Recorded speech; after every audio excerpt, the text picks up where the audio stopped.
सलाम दोस्तों, सबको जय मसीह की एक और बार स्पिरिचुअल मॉर्सल्स में मैं आपको स्वागत करना चाहती हूँ।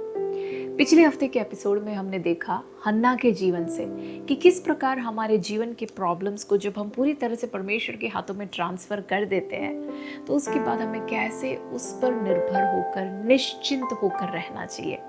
लेकिन आज हम इस बात पर ध्यान देंगे कि एक्चुअली हन्ना का प्रॉब्लम क्या था, वो क्यों रोती थी। बाइबल में ऐसे लिखा है कि हन्ना को शादी होने के बाद अनेक सालों के बाद भी उसके बच्चे नहीं थे। देखिए, बाइबल एक बहुत ही ट्रांसपेरेंट बुक है। जो चीज़ है वो वैसे के वैसे ही लिखा हुआ है।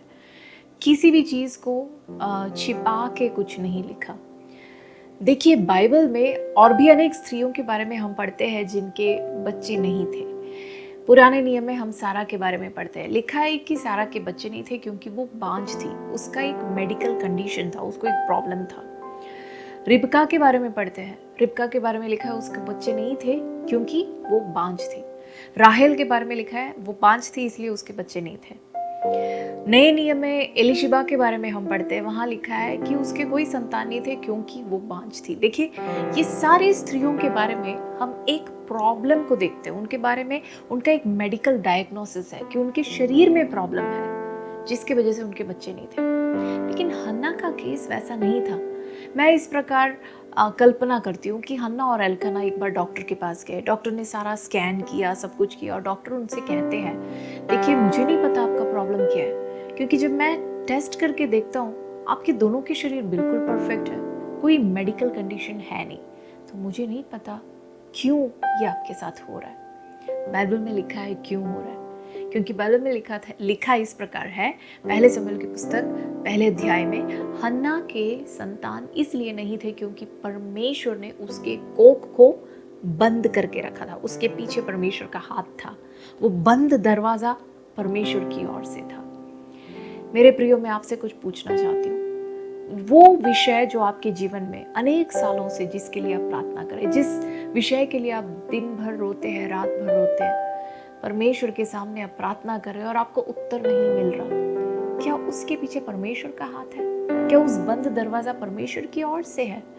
हन्ना के जीवन में ये बंद दरवाजा क्यों था? क्योंकि परमेश्वर उस उचित समय के लिए इंतजार कर रहा था। वो उचित समय कब था? जब हन्ना परमेश्वर के सामने पूरी तरह से, अपने पूरे मन से, अपने पूरे दिल से, संपूर्ण रीति से जब उसने समर्पण किया, तब वो उचित समय आया। जब हन्ना ने परमेश्वर के सामने कहा कि प्रभु, यदि तू मुझे एक संतान देगा तो वो बच्चा मेरे घर में नहीं लेकिन तेरे घर में बसेगा, वो तेरे घर में पला पड़ेगा। जब उसने ऐसे कहा, परमेश्वर ने कहा, ठीक है बेटी, अब उचित समय आ गया। तब परमेश्वर ने उसके लिए रास्ता खोला।